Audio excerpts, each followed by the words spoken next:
I'll get to that in a second. The point is that Iran on the verge of a nuclear weapon, ISIS on the march, beheading and killing Christians everywhere. We had how many people drowned in the Mediterranean? 300 trying to get out of Libya. There is mass murder, there is death, there is mayhem, there is torture, there is slavery. The human condition is in great peril all over the world. And here he comes again, Barack Hussein, the President of the United States, on Saturday saying that climate change poses the world's biggest threat. It's just silly. It's not even worth a factual discussion. We've done that for 25 years. It's just silly. Today, there's no greater threat to our planet than climate change, Obama said in his weekly radio address. And, of course, it was to tie in with Earth Day, which is Wednesday. So it's not Iran getting the bomb. It's not ISIS taking over the Middle East. It's not ISIS growing homegrown members in the United States. It's not the Middle East in general burning up and on fire. It's not any of that. No. And even though there hasn't been any increase in the world's temperature for 18 years, and even if it were to happen, even if the global warming that is predicted by these baseless computer models, even if it were to happen, exactly as the models say, it's not the end of anything. It does not destroy the world. It does not destroy anything.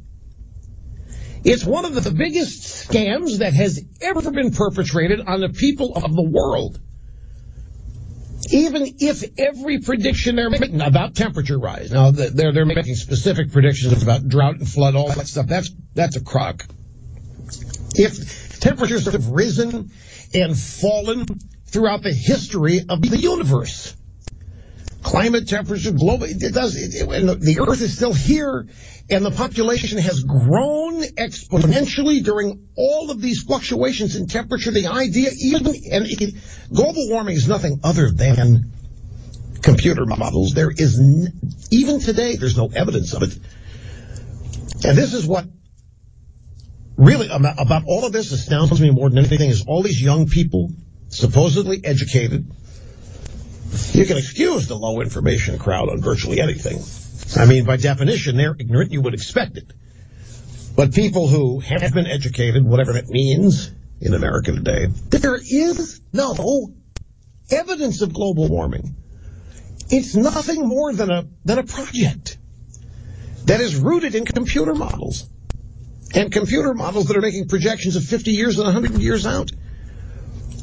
I mean, they're not one kernel of factual evidence that anybody can point to and say, see, the models are right. There is no certitude. There is no consensus. Science isn't a consensus. And in the midst of all this, here comes Obama with all of this surrounding us, claiming that there's no greater threat to the planet than climate change. Okay, so the question, once again, must be asked, why? He said that climate change can no longer be denied, can no longer be ignored. I'll tell you why. Climate change is one of the most front and center opportunities that statists and totalitarians have at their disposal for quelling the freedom of individual people the world over by blaming everybody for it. That's why it's so exciting. That's why to people like Obama and the United Nations and everybody else, the whole idea that there is climate change and that it's destructive. And look, even if the 2 degrees Celsius rise, even if that were to happen over the next 50 years, it isn't catastrophic. There'd actually be a lot of good that would come from it in various parts of the world. But it's not happening.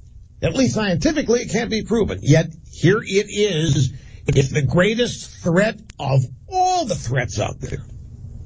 It poses the single greatest threat to you, your family, your neighborhood, your town, your city, than anything else happens. It's absurd.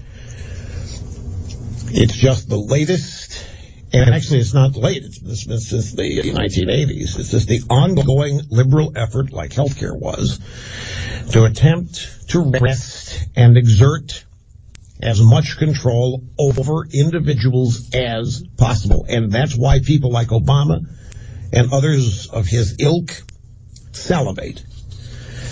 At the same time, the idea of a nuclear Iran is a yawner. In fact, it's not even that. The idea of a nuclear Iran is something that we should not fear. In fact, we should support it. Because we're supposed to trust Obama, that he knows what he's doing.